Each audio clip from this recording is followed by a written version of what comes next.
Los comentarios y opiniones emitidos en foros sin vitrina son responsabilidad exclusiva de quienes los emiten y no reflejan necesariamente la postura de este podcast ni de sus colaboradores. Este es un espacio para el diálogo, la reflexión y la diversidad de pensamiento. Este producto no contiene conservadores.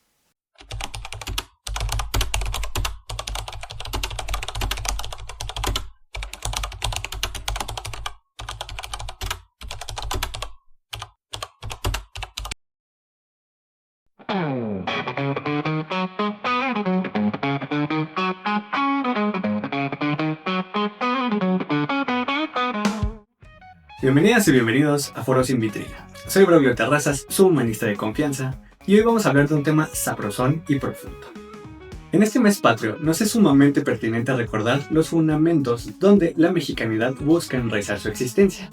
Si bien la mayoría de los mexicanos somos una mezcla multicolor post-invasión o conquista, muchos reconocemos la herencia de los pueblos originarios marcada en nuestro fenotipo, genotipo, costumbres y tradiciones.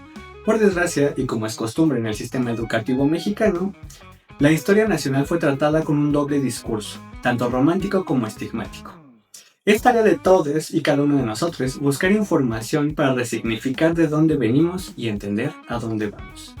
El pasado es un constante presente, y más que juzgarlo, debemos entenderlo. Así es como funciona la historia. Y es por eso que hoy en Foro Sin Vitrina tenemos a Carlos Marcos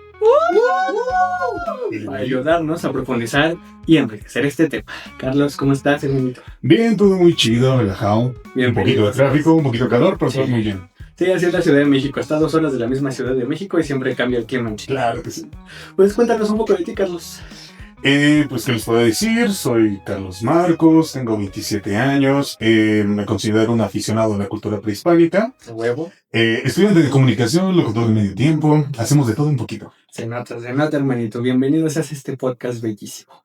Y pues para empezar este tema sasazo, en tu opinión, ¿cómo ve el mexicano actual la cultura prehispánica o su pasado prehispánico? Es muy curioso preguntar eso, ¿no? Hay dos vertientes en esto.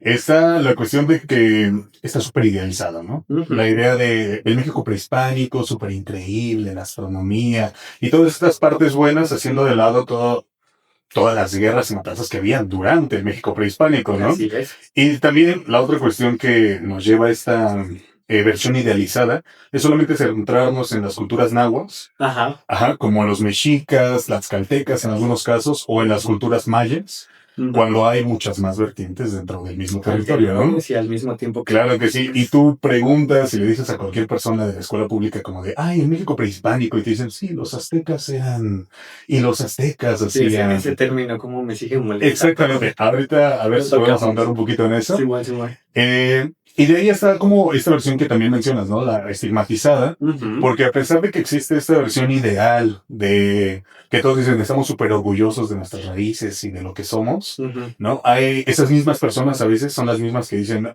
me está hablando esta persona indígena, ay, no, qué feo ir a este pueblo donde no hay nada, ¿no? Sí, o sea, ese tipo de cosas. Esa horrible costumbre de alabar al indio muerto y detestar al indio vivo. Exactamente. Horrible. Es lo mismo. Así tal cual.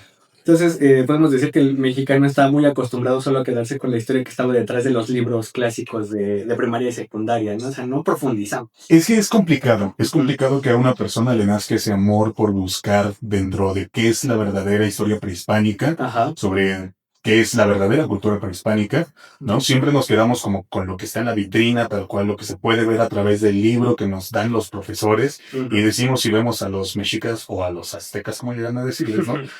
Como de, ok, esta era una cultura increíble, maravillosa, y claro que sí, tenían cosas increíbles, pero como en todo, tanto hay luz como hay cosas turbias ahí, ¿no?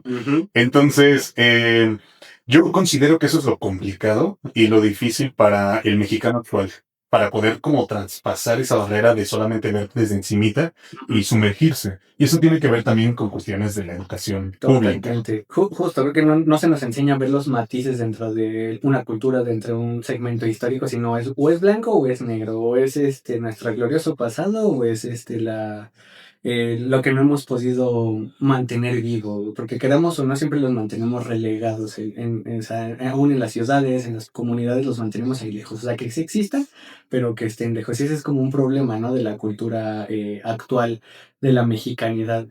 Pero entonces, ¿Qué costumbres todavía tendríamos aquí en Chilangolandia? Sobre todo, voy a hablar desde lo chilango porque pues no puedo hablar por el interior de la República, pero creo que los chilangos somos el centro de la construcción histórica de esta prehispanidad, ¿no?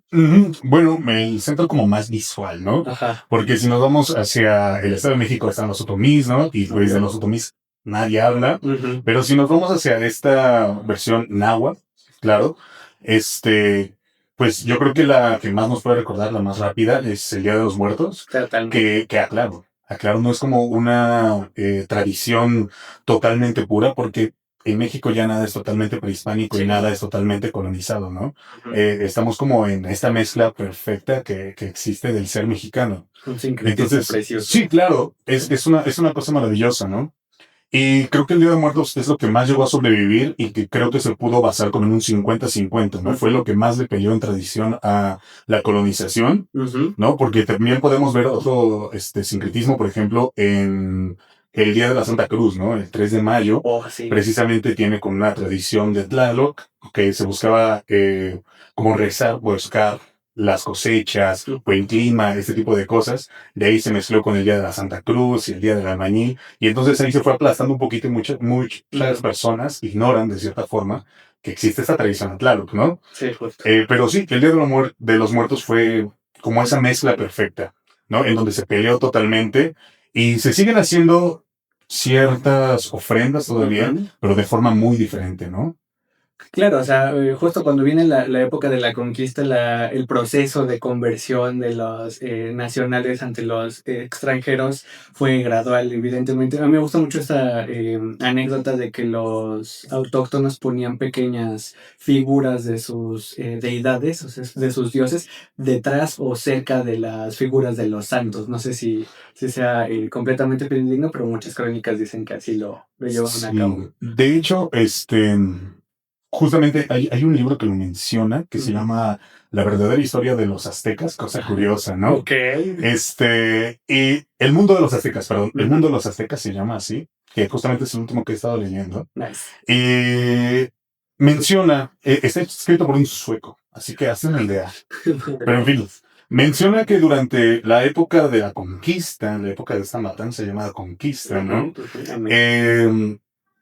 Se trae a la cruz, ¿no? Al dios de España, al dios católico, y los mexicas lo adoptan como si fuera otro más de sus teoclos, ¿no? Incluso en los teocalis colocan a la cruz junto a sus demás deidades, porque como sabemos, la cultura mexica pues era totalmente politeísta, ¿no? Entonces, adoptar a un nuevo dios era algo normal, algo cotidiano, exactamente, porque para ellos, y según la leyenda de los 5 soles, ¿no? En el inicio se supone que cae un cuchillo de pedernal y saca 400 dioses, que aclarando para el público, 400 es el número que se obtiene multiplicando 20 por 20, que es como el máximo de su numeración. Entonces, para ellos 400 no quiere decir exactamente 400, sino un chingo, el máximo un montón.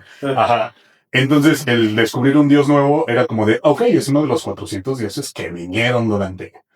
Entonces lo ponían igual que sus demás deidades. Así que sí es muy normal que se adoptara la idea de, sí, catolicismo, pero no me voy a alejar de esto, ¿no?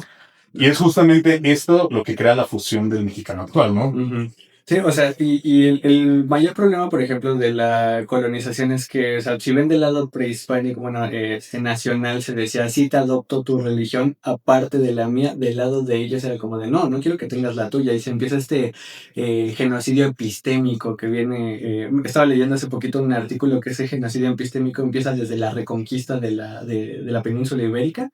A partir de ahí vienen con un concepto, un conjunto de conceptos de tengo que imponer lo que yo tengo por sobre lo que los demás tienen. O sea, no como los ingleses hicieron en Estados Unidos, que eso fue un total genocidio práctico y existente y epistémico, sino venir a mejorar la raza. Este concepto creo que sí dio pauta a que tuviéramos esta unión y sincretismo sin tantísima violencia. Digo, mi parámetro de comparación obviamente son los ingleses de Estados Unidos, pero creo que en México nos tocó un sincretismo interesante, ¿no? O sea, y aquí partiré con la segunda pregunta. ¿Cuáles crees que sean las mayores herencias que hemos conservado sin sincretismo? Ya empezaste a tocar el tema. Ok, bueno, entre las mayores herencias, yo creo que la principal y la tradición que yo podría mencionar así, casi pura, totalmente, lo podemos ver en las chinampas, ¿no? El cultivo por chinampa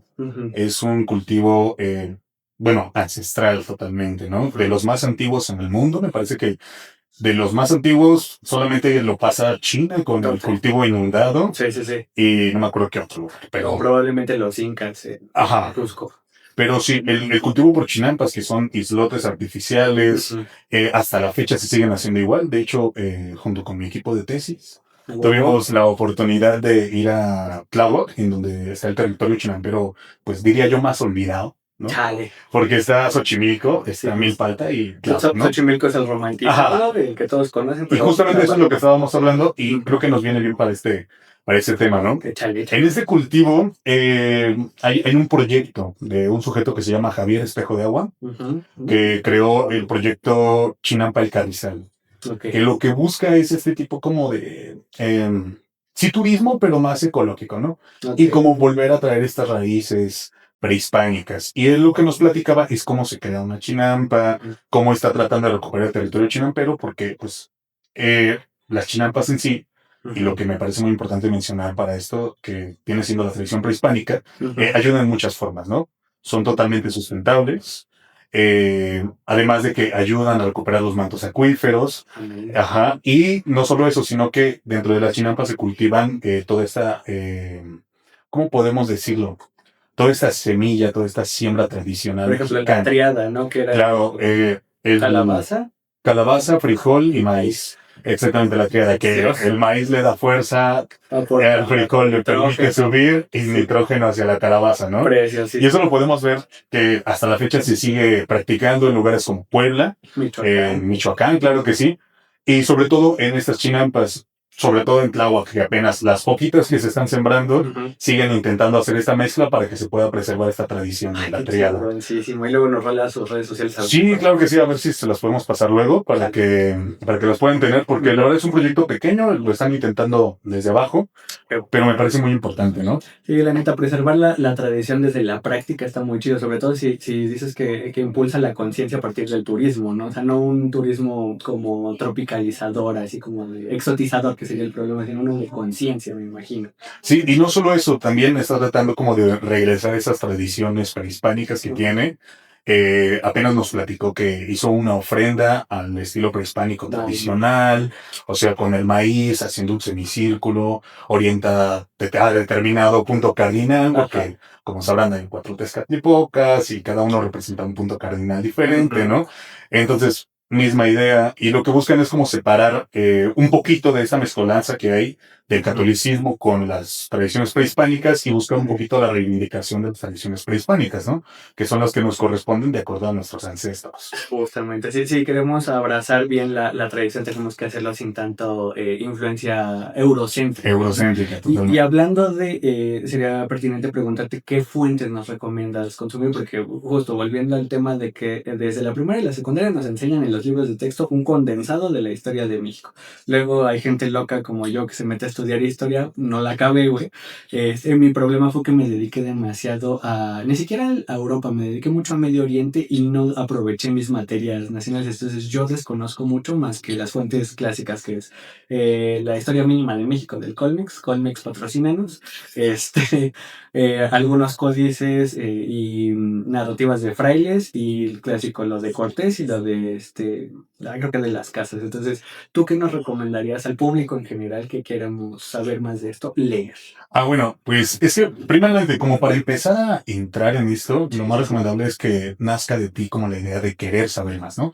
Es, creo, lo más importante, porque sí te dan en los libros de texto, como dices, un condensado así, súper chiquitito, súper inexacto, y de ahí ya nunca te vuelven a enseñar nada de historia prehispánica, ¿no? O sea, o si te la dan, nada más es como que, órale, ahí te va.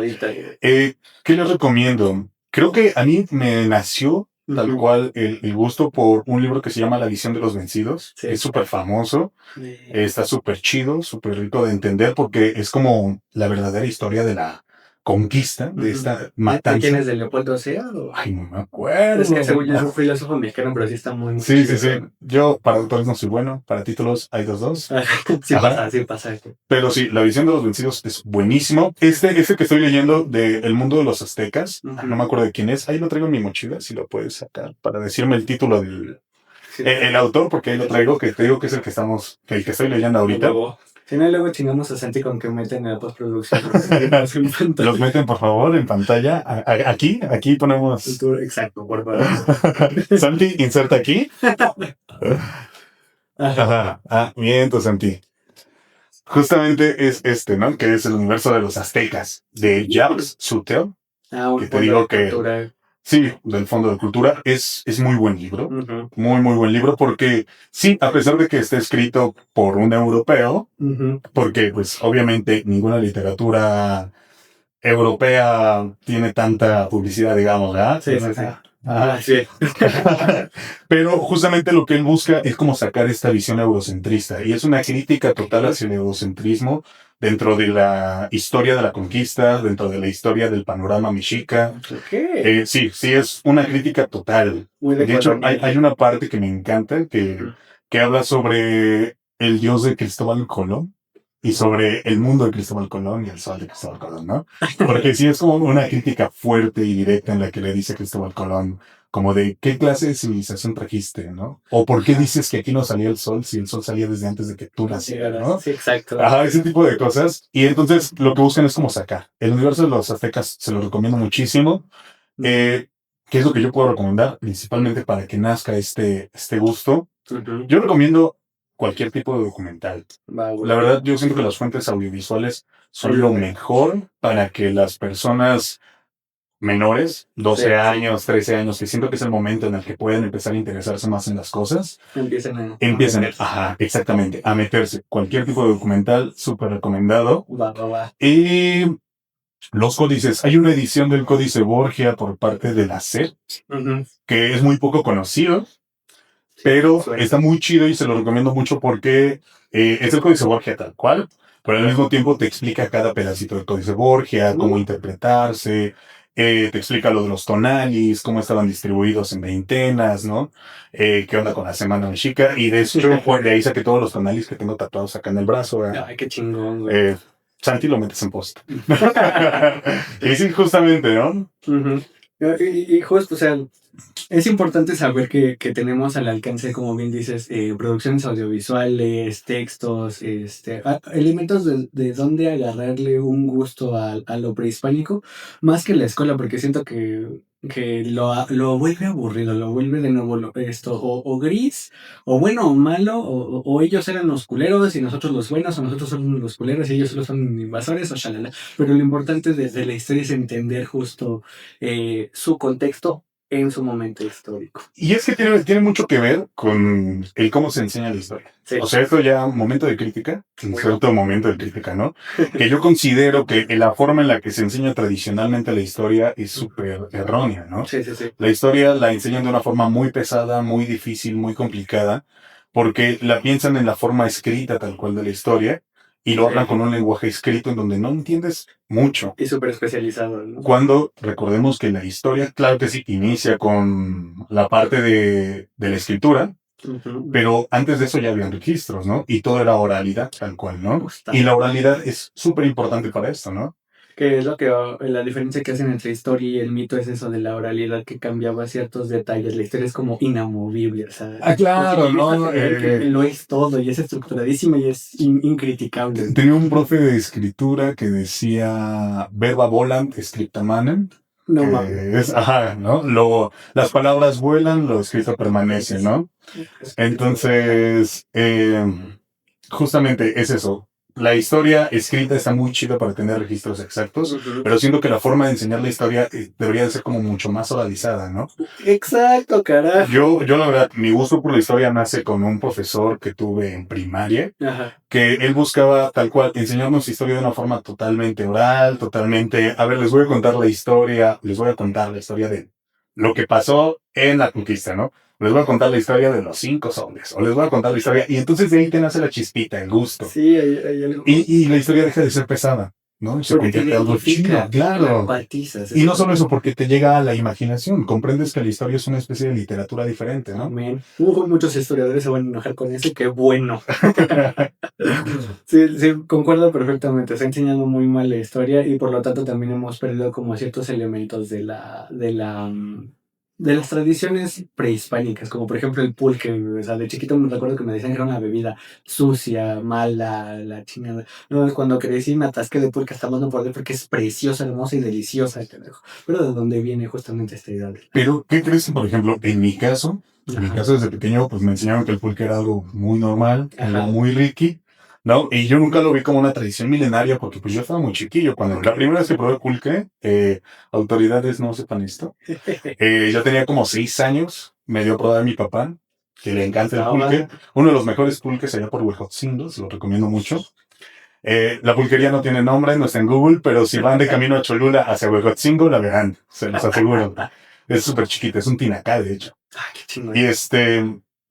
Y pues tal cual, desde pequeño, toda mi familia había tomado pulque, ¿no? Entonces, nunca me lo enseñaron como algo malo, como algo sucio. Ya hasta después, cuando fui en preparatoria, la gente decía. Y justamente, en la actualidad, pues sí, toda esta parte de que el pulque es algo sucio, algo malo, vino con las industrias cerveceras. Totalmente. Vino con muchos mitos muy gachos. Sí. Y si quieren saber más, pues estamos fabricando un documental, promoción rápida. Un documental sobre pulque, su historia. Aún no tenemos título del documental, ¿no? Creo que todavía no. Tenemos título de la tesis, ¿no? Y de la exposición fotográfica. Y vamos a crear una exposición fotográfica que se va a llamar Los Hijos de Mayagüel, con X en ambos. Que está súper chido y que lo que buscamos es demostrar que no importa la pulquería en la que estés, el pulque es pulque y el pulque te une, ¿no? Qué rico. Pero con esto vamos a nuestro primer corte de recomendación de Foro Sin Vitrina. Ahorita regresamos.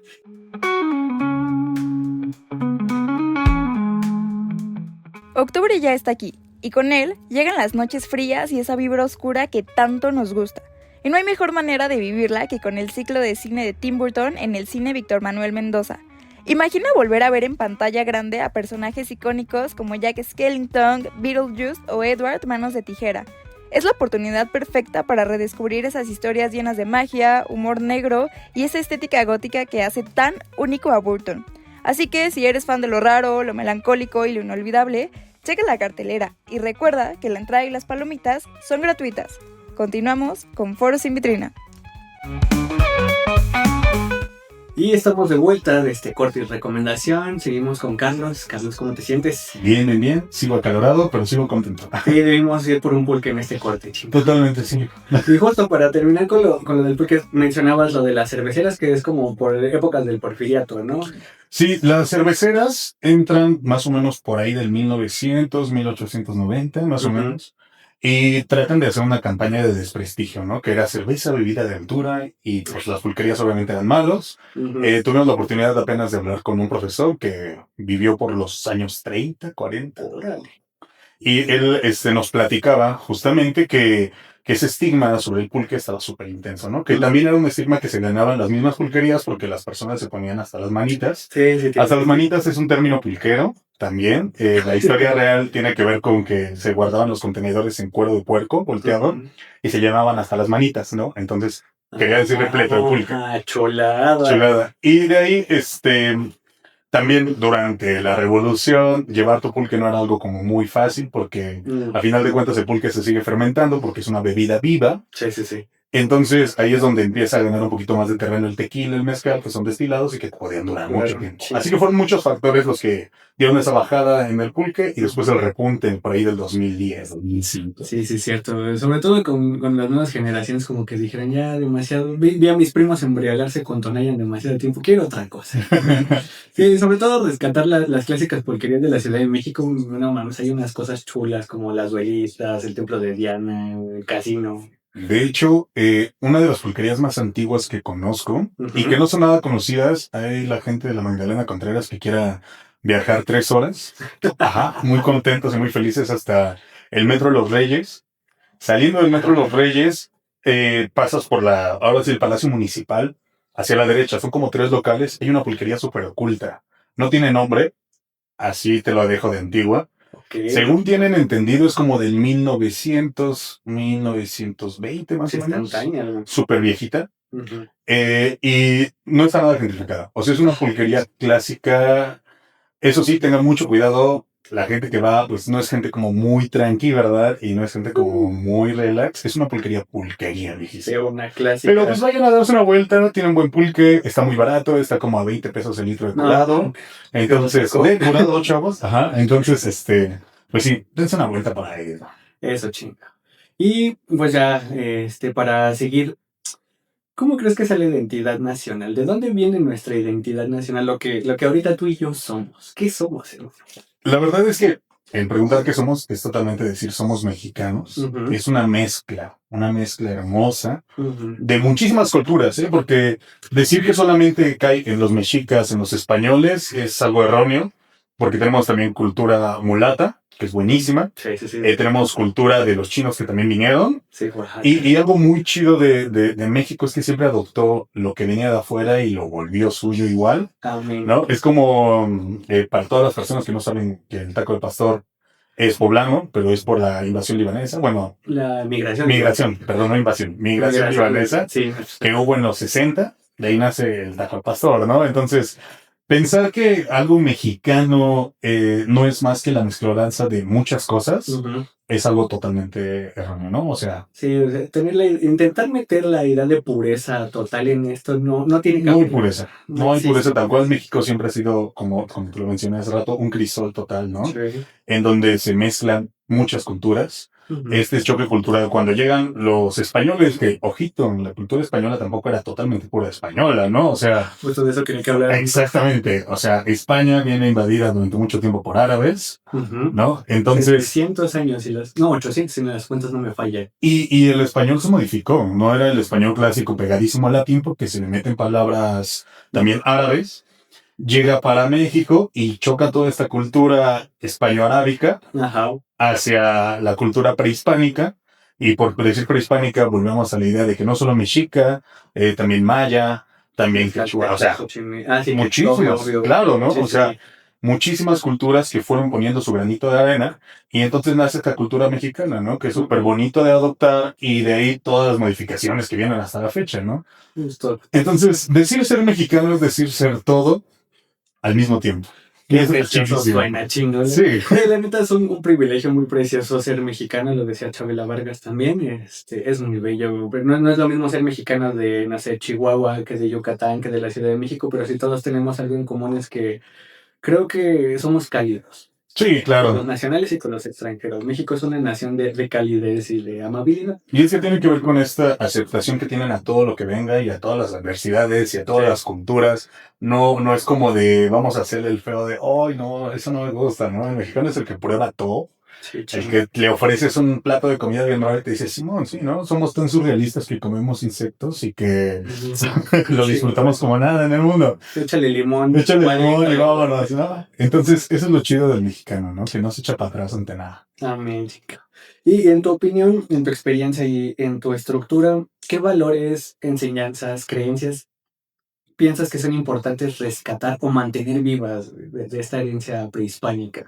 Bueno, hay muchas, ¿no? Desde el respeto a los ancestros, el respeto hacia la naturaleza, que es algo muy importante, sí, y que justamente Bernal Díaz del Castillo mencionaba en una de sus cartas hacia España que lo que dice es que cuando llega a Tenochtitlan, uh-huh, logra ver acueductos que traían agua dulce directamente hacia la ciudad y que combinaban perfectamente bien con la naturaleza. Uh-huh. Algo así, estoy parafraseando, pero sí dice algo parecido en sus cartas, ¿no? Y eso demuestra que realmente el construir sin destruir era algo totalmente posible. Claro que sí, el lago, los lagos centrales estaban estructurados de una forma tal que se separaba el agua salada del agua dulce, entonces, uh-huh, había una ingeniería detrás. No entiendo por qué llenarse el hocicate de decir que no había una civilización en este lado del charco. Sí, es totalmente absurdo, ¿no?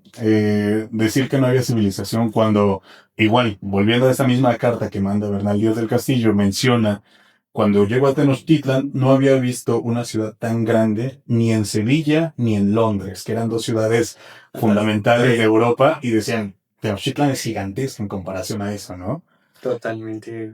Sí, o sea, porque venían muy acostumbrados, por ejemplo, pues anteriormente habían sido pueblos góticos, o sea, bueno, los godos que fueron conquistados por los romanos y después al revés y después la separación y la conquista musulmana y no me gusta decirlo así, pero es la verdad, quienes les dieron estructura a esos pueblos góticos en la península árabe, en la península ibérica, fueron los árabes en el 711. Entonces al llegar a la reconquista, este intento de genocidio epistémico en la Reconquista tiró para atrás todos los avances, tanto sociales, culturales, tecnológicos que habían tenido. Llegar a un lugar nuevo y ver que esa civilización nueva es, no voy a decir superior porque no es la palabra, sino que es distinta a la tuya, sí debe haber sido un choque nociológico muy cabrón para los españoles que venían. Sí, claro, es súper cañón, ¿no? Pero también hay que entender cómo esta mentalidad hiperracista que existía en ese tiempo, ¿no? Eso sí. Y de hecho, eso me recuerda a lo que dices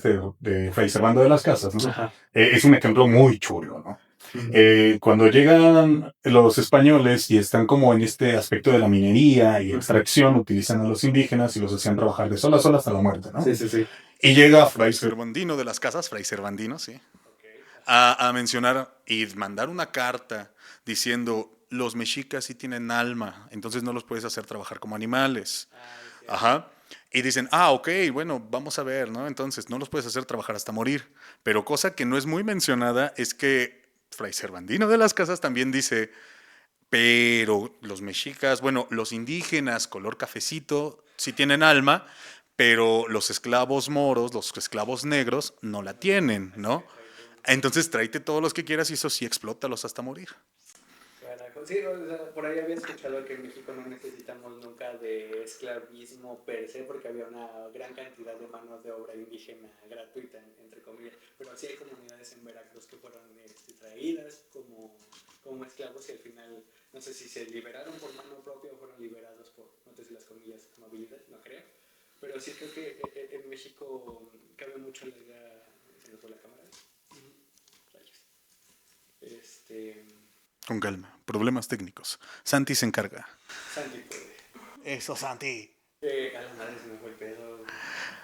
Sí, creo que es Fray Bernardino. Bernardino, no Servandino. Bernardino.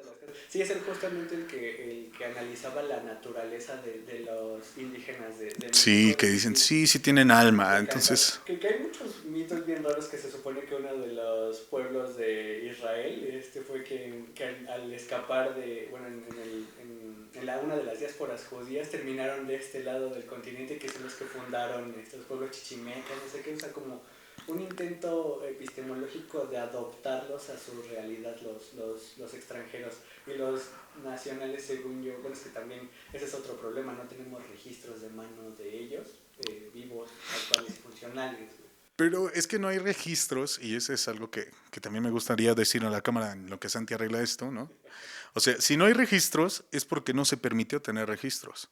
O sea, códices siempre hubieron.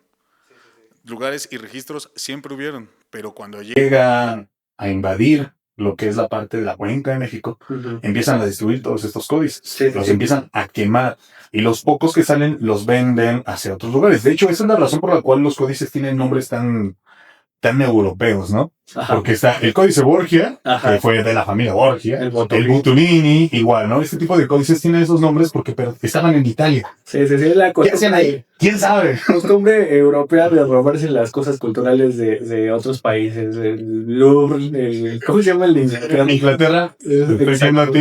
Sí, tramposillo, sí, se aplican las de separar al autor de la obra, pero muy cabrón. Y bueno, ¿qué otra costumbre tú propondrías que nosotros como mexicanos es buena idea mantener viva o enaltecer? Pues, a ver, estábamos entonces... bueno, el respeto al libre culto total, que también es buenísimo, ¿no? Como te dije, los mexicas eran como de Dios nuevo que veo, Dios que adopto, y no hay problema, o no me meto con él, ¿no? Mientras que ya estas... versiones más modernas, bueno, vamos a hablar del 90 a 2000, eran como de que tú no crees en Dios, entonces no estás bien, ¿no? Más puristas. Mucho más puristas. No, horriblemente puristas. Complicado. ¿No?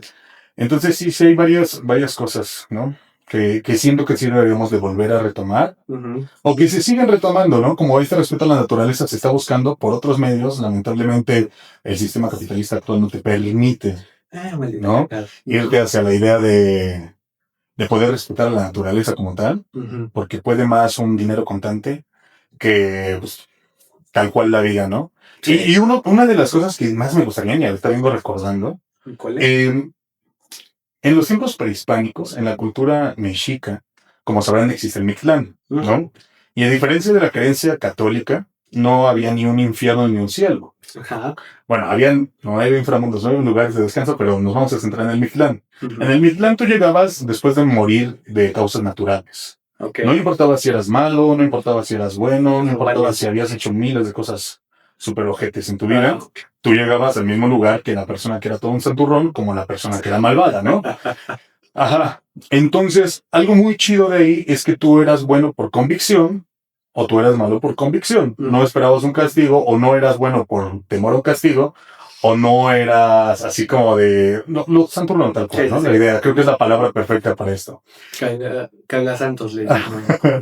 Entonces, siento que esa es una de las... Yo diría creencias, Ujú. costumbres, podría ser modos de pensamiento que más se debería de recuperar, ¿no? Como la idea de, si quieres hacer el bien, hazlo porque tú eres así y porque te gusta ser así, ¿no? Ujú. No andes pegando cartelones de yo hice lo bueno, Ajá. de que yo estoy regalando 23 cosas a los niños indígenas de la calle, ¿no? Mientras estoy firmando unos convenios para poder quitarles la tierra a estos niños de la calle, ¿no? O sea, el punto es ser bueno porque te nace serlo, ¿no? Y eso es creo lo más importante que debería de existir actualmente. Eso, chingado. Sí, me agrada mucho esa idea. Con esto vamos a nuestra última corte recomendación aquí en Porosimetrina. Regresamos.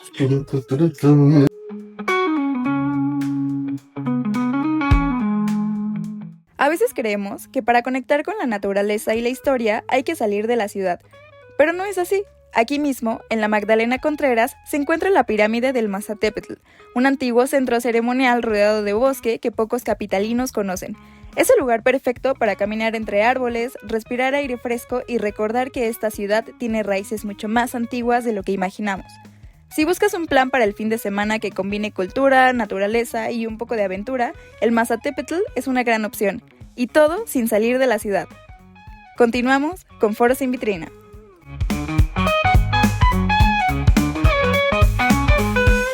Y estamos de vuelta ya para cerrar este capitulazo de Foro Sin Vitrina con Carlos. John.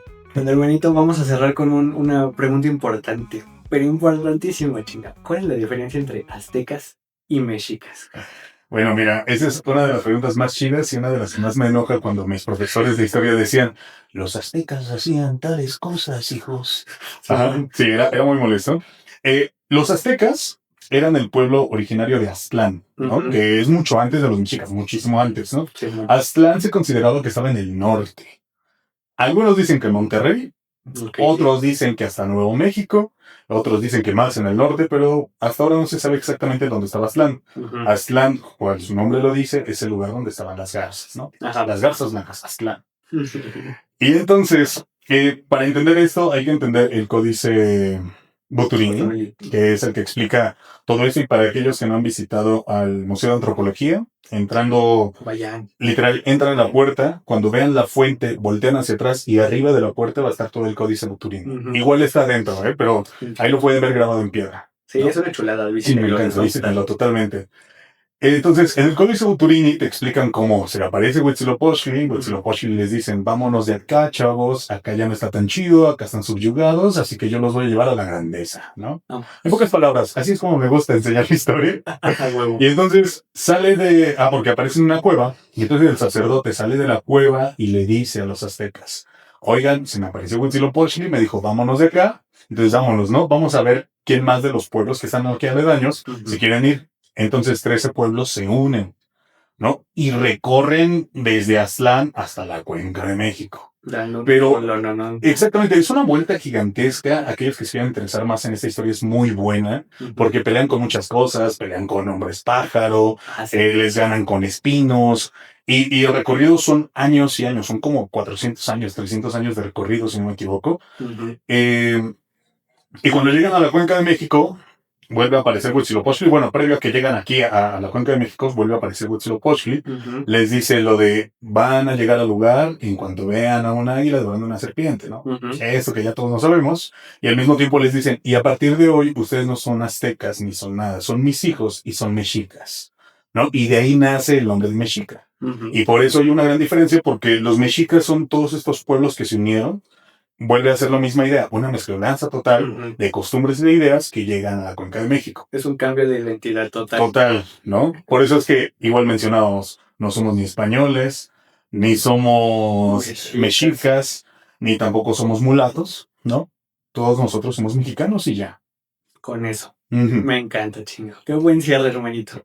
¿Cómo te sentiste en este podcast? No, pues muy bien, muy contento, muy divertido. Sí, estuvo coqueto, estuvo muy... Arriba la Magdalena Contreras, ¿no? Y danos tus redes sociales si gustas que te sigamos o recomiéndanos algo. Bueno, mis redes sociales, pues me pueden encontrar como Kelac Foto. Ahí lo voy a poner Santi por acá. Acá está, Kelac Foto. Por si me quieren seguir. Hace mucho que no subo fotos, pero voy a empezar a subir de nuevo, ¿no? Para que me puedan seguir. ¿Y qué les puedo recomendar? Lo que les mencionaba, sigan a Chinampa el Carrizal. Eso. Está en Facebook. Chinampa el Carrizal es un proyecto muy chido.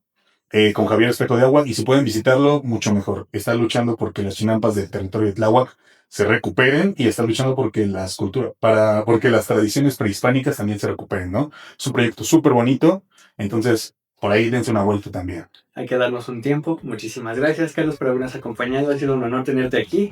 Y ya saben, mis vitrinas, cómo se sintieron en este podcast. Ustedes cómo han vivido la mexicanidad, cómo han vivido las tradiciones prehispánicas. Cuéntenos aquí en la caja de los comentarios. Síganos en Instagram, TikTok, YouTube y Spotify. Nos vemos la próxima. Hasta luego. Bye, bye.